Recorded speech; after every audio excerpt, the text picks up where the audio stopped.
17वीं शताब्दी के new England के एक पुरातन प्यूरिटन कोर्ट में एक परिवार दृढ़ता से एकजुट खड़ा है। विलियम, एक लंबा पतला व्यक्ति जिसके चेहरे पर बेतरतीब दाढ़ी और तीव्र आंखें हैं, एक साधारण कोर्ट के सामने खड़ा है। सन्नाटा भारी है और जल्द ही एक वृद्ध की आधिकारिक आवाज सामने से गूंजती है, जो विलियम पर असहयोग, घमंड और समुदाय द्वारा स्थापित ईश्वर के कानून से ऊपर होने का आरोप लगाती है। विलियम अपनी कठोर मुद्रा और धार्मिक उत्साह से भरी आवाज के साथ पीछे नहीं हटता। इसके विपरीत वह अपनी मान्यताओं को और दृढ़ता से दोहराता है, बाइबल के उद्धरण देता है और घोषणा करता है कि कॉलोनी भ्रष्ट हो चुकी है, वहां के लोग सच्चे विश्वास से भटक गए हैं। उसका लहजा विनम्रता का नहीं, बल्कि चुनौती का है, और प्रत्येक शब्द उसे और जजों के बीच की दूरी को और गहरा करता है।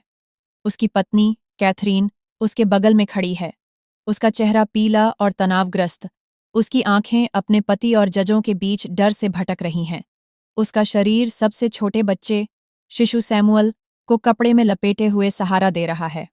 उसकी सबसे बड़ी बेटी थॉमसन, जो अब जवानी की दहलीज पर है, चुपचाप आशंका भरी नजरों से देख रही है, जबकि उसका बेटा कैलेब, एक गंभीर और धार्मिक युवा, अपने पिता की तरह कठोर मुद्रा में खड़ा है। छोटे जुड़वां बच्चे मर्सी और जोनास, जो धर्मशास्त्र को समझने के लिए बहुत छोटे हैं, लेकिन तनाव को नहीं, अपनी मां की स्कर्ट से चिपके हुए हैं। अंत में ठंडे और अंतिम शब्दों के साथ सजा सुनाई जाती है।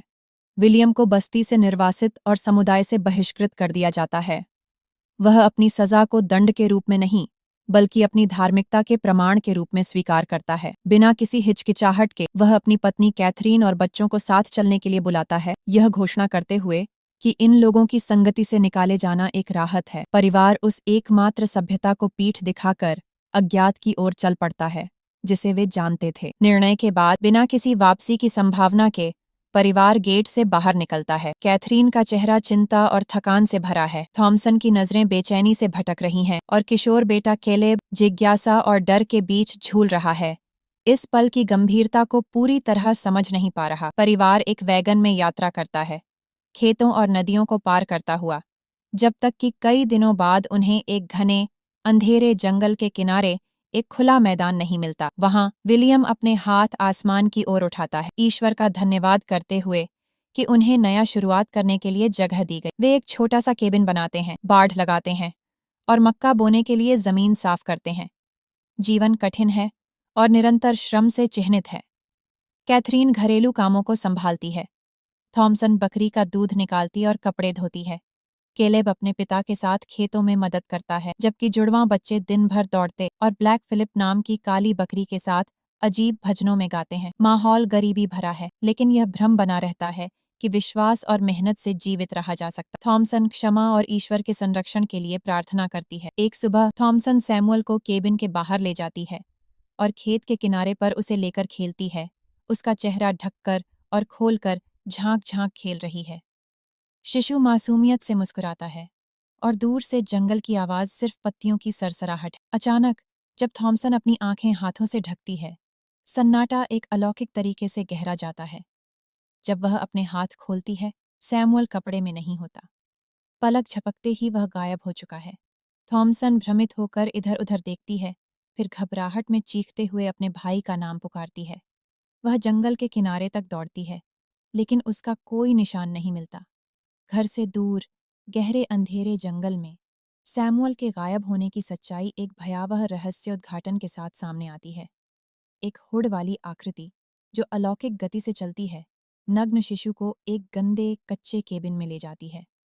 आकृति एक बूढ़ी झुर्रीदार औरत निकलती है, जिसकी त्वचा पीली और आंखें प्राचीन द्वेष से चमक रही हैं। वह शिशु को एक लकड़ी के टेबल पर लिटाती है। औपचारिक और जानबूझकर किए गए हाव भाव के साथ वह एक छोटा तेज चाकू निकालती है। जो होता है वह एक भयानक अपवित्रता का कृत्य है। चुड़ैल अवशेषों को खून भरे पेस्ट में पीस इस भयावह मरहम से वह अपने नग्न वृद्ध शरीर और एक झाड़ू के हैंडल को मलती है, जो चुराई गई मासूमियत से शक्ति प्राप्त करने। केबिन में वापस कैथरीन आंसुओं में डूबी बिना रुके प्रार्थना कर रही है, ईश्वर से अपने बच्चे को वापस लाने की भीख मांग रही है।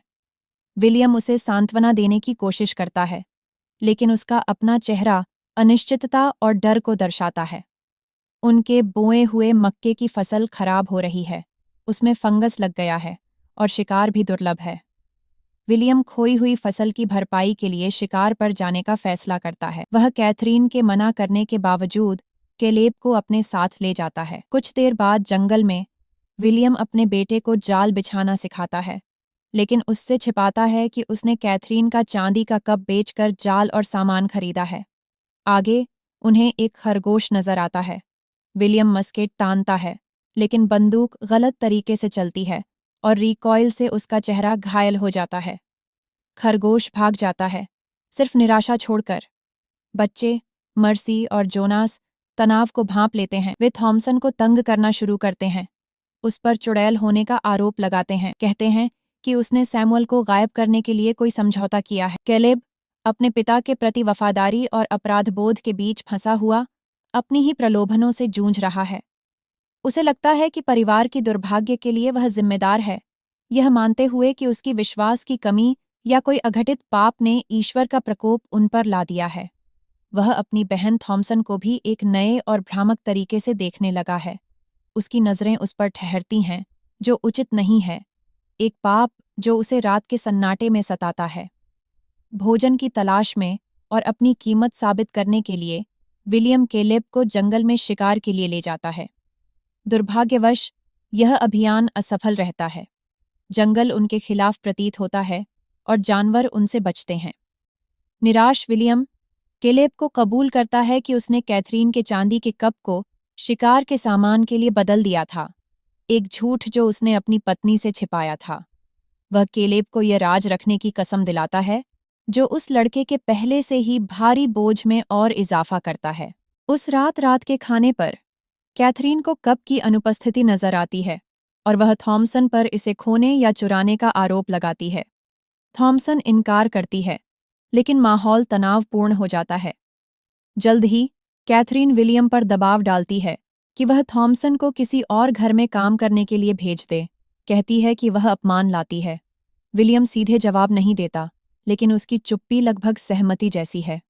थॉमसन के लिए यह एक विश्वासघात है, अपने ही घर से निष्कासन। घिरा हुआ और अपराध बोध से भरा हुआ, थॉमसन कुछ करने का फैसला करती है।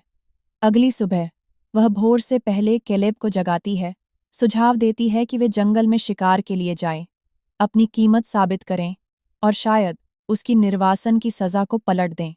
केलेब अपनी बहन की मदद करने और खुद को छुड़ाने के लिए उत्सुक सहमत हो जाता है। वे निषिद्ध जंगल में प्रवेश करते हैं और उनका कुत्ता फाउलर उनके साथ जाता है। रास्ते में केलेब थॉमसन से सैमुअल के बारे में पूछता है कि क्या वह स्वर्ग में है, लेकिन वह व्यंग्य और नाराजगी के साथ मजाक में कहती है कि शायद नहीं, जिससे उसका भाई असहज हो जाता है। जंगल में खरगोश फिर से दिखाई देता है और फाउलर उसके पीछे भागता है केलेब के साथ। घोड़ा घबरा जाता है और थॉमसन को फेंक देता है, जो गिरकर बेहोश हो जाती है। केलेब खो जाता है और उसे कुत्ता मरा हुआ मिलता है, उसका शरीर जमीन पर बेरहमी से फेंका हुआ। वह एक काई से ढके छोटे केबिन पर ठोकर खाता है, जो एक अजीब आकर्षण का एहसास देता है। दरवाजा खुलता है और एक सुंदर मोहक औरत लाल चोगे में बाहर निकलती है। वह उसकी ओर एक आमंत्रित मुस्कान के साथ चलती है। केलेब डर और इच्छा के मिश्रण से लकवाग्रस्त नजरें हटा नहीं पाता। औरत करीब आती है, उसे अपनी बाहों में लपेटती है और उसे चूमती है। चुंबन के पल में उसका हाथ, जो पहले युवा और कोमल लग रहा था, अब झुर्रीदार और जर्जर दिखाई देता है। वह बूढ़ी चुड़ैल का हाथ है। थॉमसन गोधूली में जागती है और कीचड़ से सनी भटकी हुई हालत में घर पहुंचती है। उसका अकेले आना और घोड़े का बिना भाई के लौटना परिवार के सबसे बुरे डर की पुष्टि करता है। विलियम और कैथरीन को यकीन हो जाता है कि उन्होंने जंगल में एक और बच्चा खो दिया है। उस रात एक तूफान घर को झकझोर देता है। थॉमसन को केलेब बाहर मिलता है, नग्न, बुखारग्रस्त और प्रलाप में। वे उसे अंदर लाते हैं। केलेब एक कटानिक अवस्था में है, उसकी आंखें खाली, उसका शरीर अनियंत्रित रूप से कांप रहा है। परिवार उसके चारों ओर इकट्ठा होता है, उसकी आत्मा के लिए उत्साह से प्रार्थना करता है। केलेब हिंसक रूप से ऐंठने लगता है, उसका शरीर अस्वाभाविक रूप से मुड़ता है। वह चीखता है, उसकी आवाज विकृत हो जाती है। फिर एक भयानक ऐंठन में वह एक पूरा सेब उलट देता है।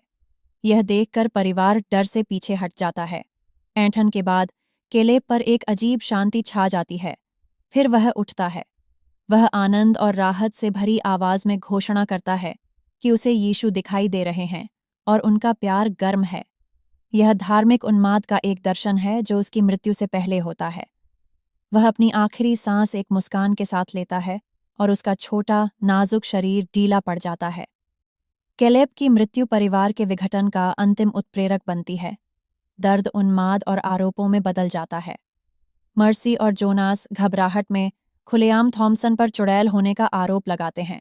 कहते हैं कि उसने केलेब को जादू से मार डाला।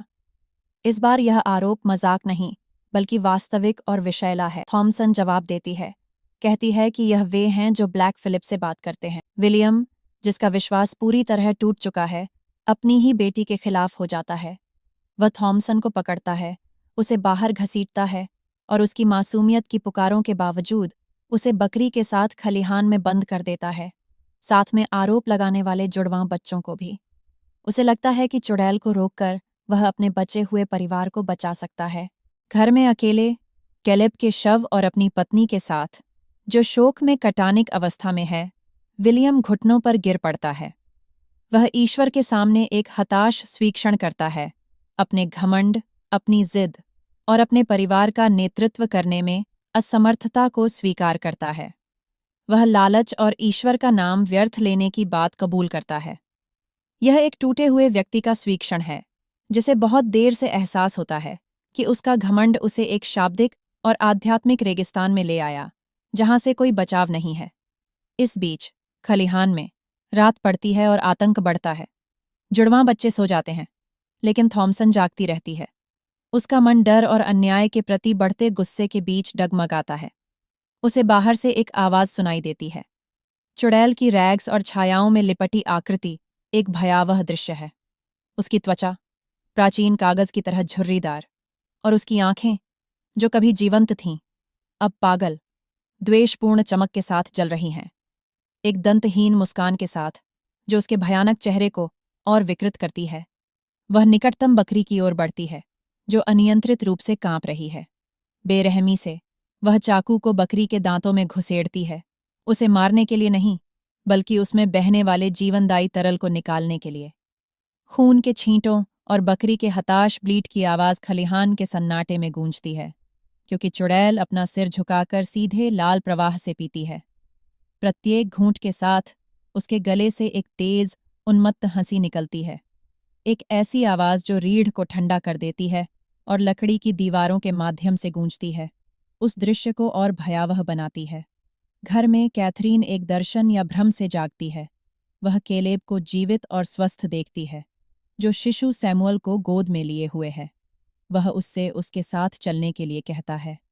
कैथरीन अपने खोए हुए बच्चों से मिलने की हताश इच्छा में शिशु को दूध पिलाती है, लेकिन यह दर्शन एक दूहा स्वप्न में बदल जाता है। वह एक कौवे को दूध पिला रही है, जो उसकी छाती को हिंसक रूप से चोंच मारता है, खून और मांस को चीरता है। उसकी पीड़ा भरी चीख बाहर हो रहे अराजकता के साथ मिल जाती है। विलियम खलिहान से आने वाली आवाजों से सतर्क होकर बाहर की ओर दौड़ता है। घर के पास वह ब्लैक फिलिप को अपनी पीठ के बल खड़े देखता है, जो उसे घूर रहा है। काला बकरा राक्षसी ताकत के साथ विलियम पर हमला करता है, उसे लकड़ी के ढेर के खिलाफ धकेल देता है। अगली सुबह थॉमसन खामोश खलिहान में जागती है और देखती है कि दरवाजा खुला है। उसे एहसास होता है कि जुड़वां बच्चे गायब हो चुके हैं। वह घर की ओर बढ़ती है और वहां नरसंहार का दृश्य देखती है। कैथरीन दुख और राक्षसी दर्शन से पागल होकर थॉमसन पर हमला करती है, उस पर सब कुछ का दोष मढ़ते हुए। वह उसका गला घोंटने की कोशिश करती है। उसका चेहरा घृणा की एक नकाब में बदल जाता है। थॉमसन अपने जीवन के लिए हताशा से लड़ते हुए पास में पड़ी एक कुल्हाड़ी उठाती है और उसे अपनी मां की छाती में गाड़ देती है। कैथरीन मर जाती है। थॉमसन हाँफते हुए खड़ी रहती है, खून से सनी हुई। वह अपने परिवार के सर्वनाश की एकमात्र जीवित बची है। इसके बाद की शांति में उसका गुस्सा और निराशा एक अजीब समर्पण में बदल जाता है। उसने सब कुछ खो दिया है, अपना परिवार, अपना विश्वास, अपना भविष्य। उसके पास अब कुछ भी नहीं बचा है। न कोई नैतिक संहिता, न ही मोक्ष की आशा। वह अंधेरे खलिहान में भटकती है।